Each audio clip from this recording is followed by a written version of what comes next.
Marcus worked long shifts at a busy downtown restaurant. Most people who passed by hardly noticed him. To them, he was just another young waiter with a clean apron and a polite smile.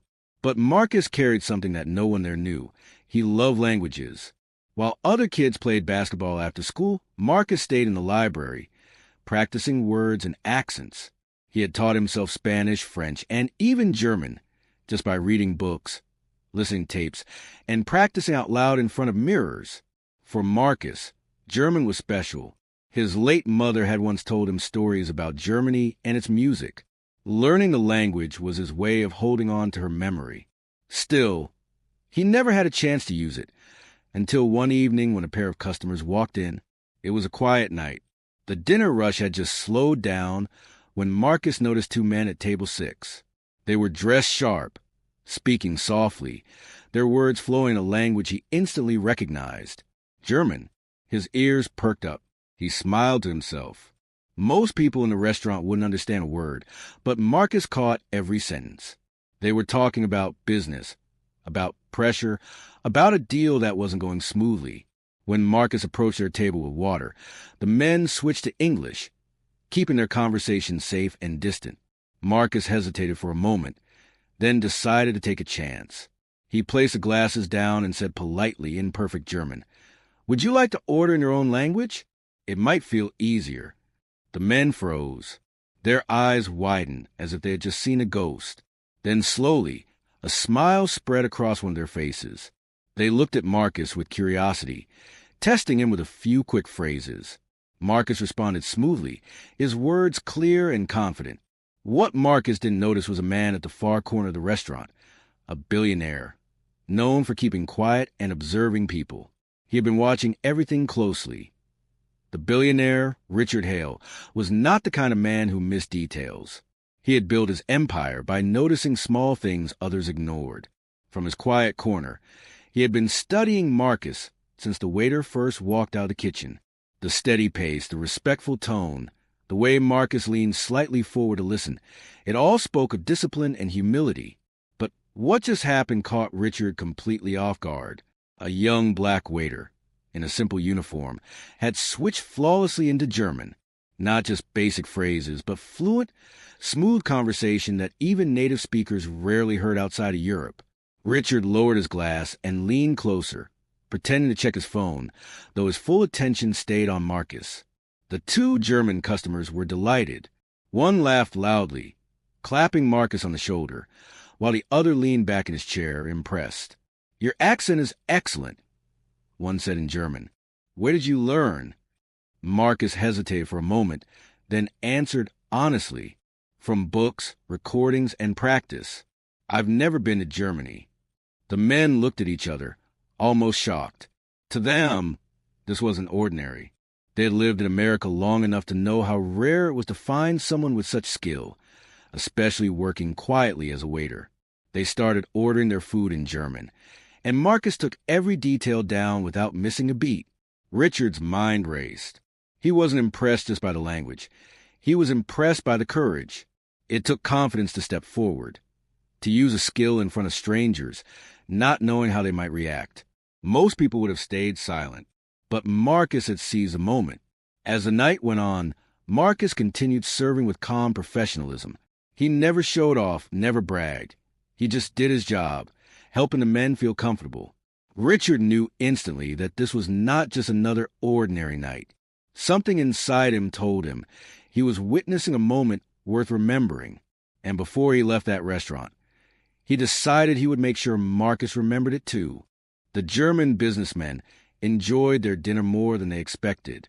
They chatted with Marcus between courses, asking about his background, his interests, and how he had learned so many languages without formal training.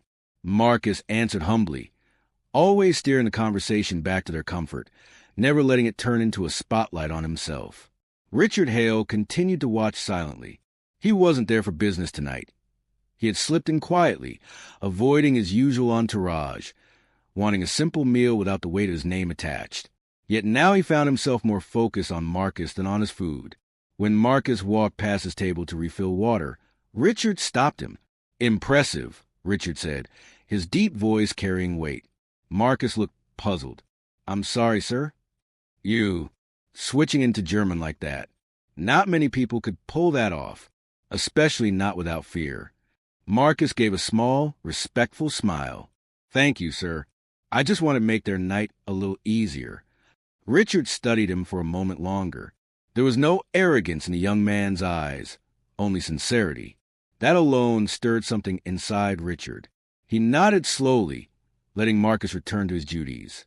Hours later, the restaurant began to quiet down. The German men left, shaking Marcus's hand firmly and even tipping generously. Marcus cleaned their table quickly, humming to himself, unaware of the decision Richard had already made. Richard called for the bill but added a simple request to the manager. I'll handle the tip myself. And please, make sure the young waiter brings me the check. The manager, knowing who Richard was, didn't argue. Within minutes, Marcus approached Richard's table, placing the bill neatly down. Here you are, sir. Richard signed without hesitation, but then pulled out an envelope he had prepared quickly with a note and something else tucked inside. He slid it across the table toward Marcus. Marcus frowned slightly. What's this? Richard smiled faintly. A small recognition. Don't open it until I've left. And with that, the billionaire rose, adjusted his coat, and walked out into the night, leaving Marcus staring at the envelope in confusion. Marcus stood frozen with the envelope in his hand. It wasn't unusual for customers to leave tips, but no one had ever handed him something like this.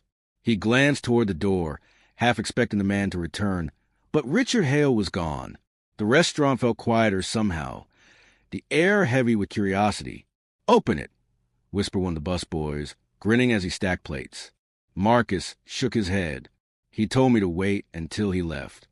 But the man was gone, and Marcus's curiosity grew. He carefully slipped the envelope into his apron and continued cleaning tables until his shift ended. Only when the lights dimmed and the last customer had left did he finally sit at a corner table and tear it open. Inside was a handwritten note and a crisp airline ticket. Marcus's hands trembled as he read the note out loud under his breath. You have a gift. Don't waste it here. Go see the world, learn more, and come back stronger. R.H. The airline ticket was real. A one-way flight to Berlin, Germany. Marcus blinked in disbelief. His chest tightened. Why would a stranger, much less a billionaire, do something like this for him? His co-workers crowded around, gasping as they saw the paper in his hands. Man, that's not just a tip, that's a life changer, one of them said. Marcus didn't sleep that night. He sat on the edge of his bed, staring at the ticket, the note resting on his lap. His thoughts were a storm, fear, excitement, doubt, and hope all at once. He wanted to believe it, but he also wondered if he was dreaming too big. Could a poor waiter really take such a leap? By morning, the decision was already made inside his heart. He folded the note gently, placed it in his wallet, and whispered to himself, Mom, I think this is a chance you wanted me to take. Somewhere across the city, Richard Hale sat in his office, looking out at the skyline. He hadn't given Marcus charity.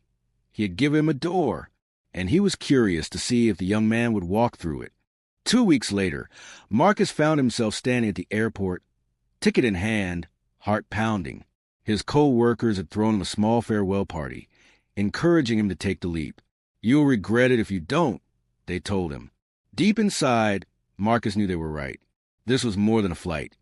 It was a door opening to a world he had only dreamed of. As the plane lifted off, Marcus pressed his forehead against the window, watching the city lights fade beneath the clouds. He thought about his mother's voice, the way she used to hum old German lullabies, and he whispered quietly, I'm on my way, Mom.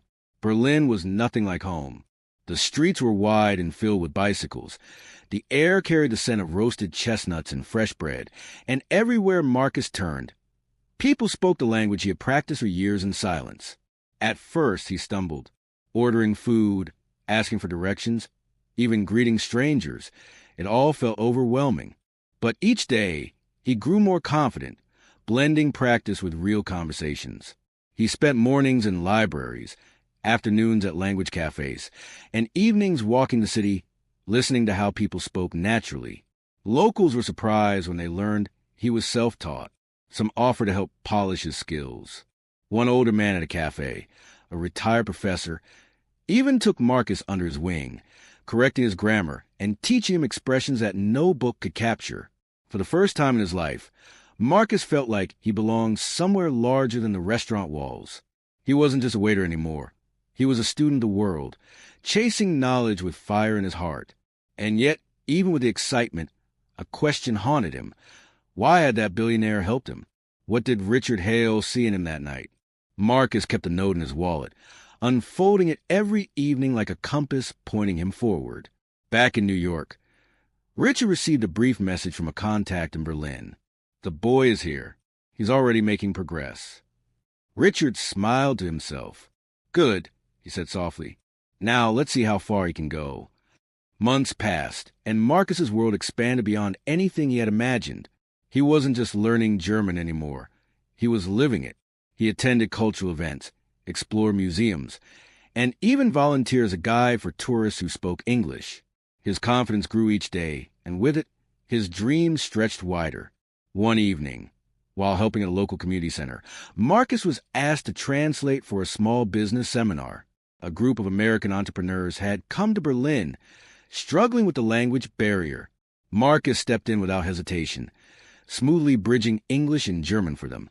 His voice was clear, steady, and professional.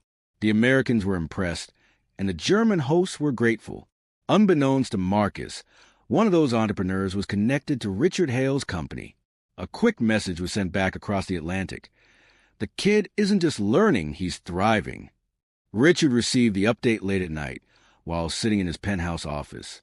He leaned back in his chair, staring at the city lights. Marcus was proving his worth, just as Richard had expected. But Richard wasn't interested in being a silent benefactor forever.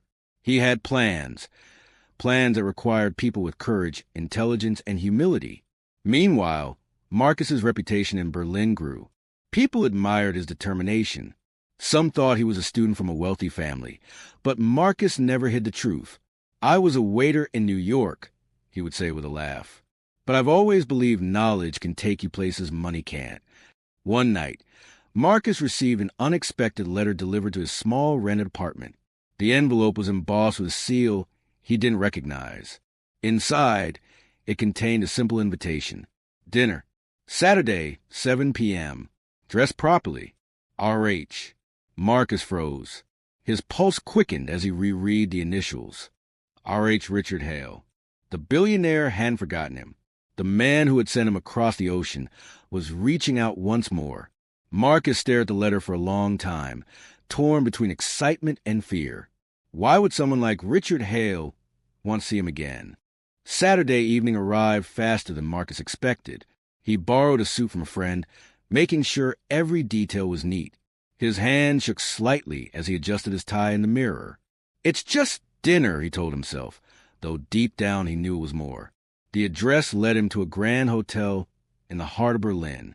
Chandeliers sparkled through tall windows, and luxury cars lined the entrance. Marcus hesitated at the door, feeling the weight of where he came from. A year ago, he was carrying trays of dishes in a noisy restaurant.